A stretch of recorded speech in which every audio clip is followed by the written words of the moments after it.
ஆறாம் கட்ட மக்களவைத் தேர்தலுக்கான வாக்குப்பதிவு நிறைவு. 59% வாக்குகள் பதிவானதாக தேர்தல் ஆணையம் தகவல்.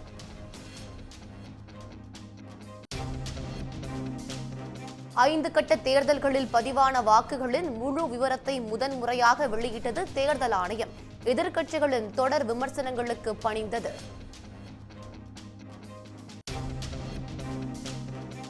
கன்னியாகுமரி மாவட்டத்தில் பெய்து வரும் கனமழையால் பழையாற்றில் வெள்ளப்பெருக்கு.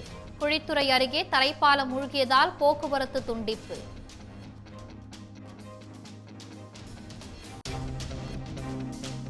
முன்னாள் முதலமைச்சர் ஜெயலலிதாவை இந்துத்துவ தலைவர் என குறிப்பிட்ட அண்ணாமலைக்கு அதிமுக கடும் கண்டனம். அரசியல் லாபத்துக்காக ஜெயலலிதாவின் பெயருக்கு களங்கம் விளைவிப்பதாக பதிலடி.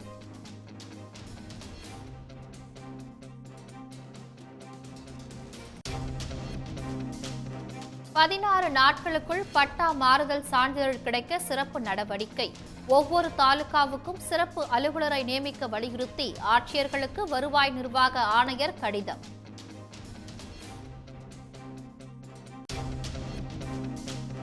சென்னை விசிக விழாவில் நடிகர் பிரகாஷ் ராஜுக்கு அம்பேத்கர் சுடர் விருது, முத்தரசனுக்கு மார்க்ஸ் மாமணி விருதும், வழக்கறிஞர் அருள்மொழிக்கு பெரியார் ஒளி விருதும் வழங்கப்பட்டன.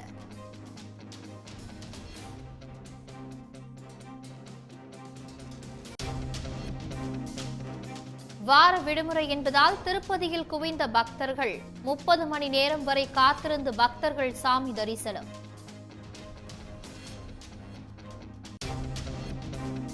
தமிழ்நாட்டில் குட்கா, பான் மசாலா பொருட்களுக்கான தடை மேலும் ஓராண்டுக்கு நீட்டிப்பு. தமிழ்நாடு அரசு உத்தரவு.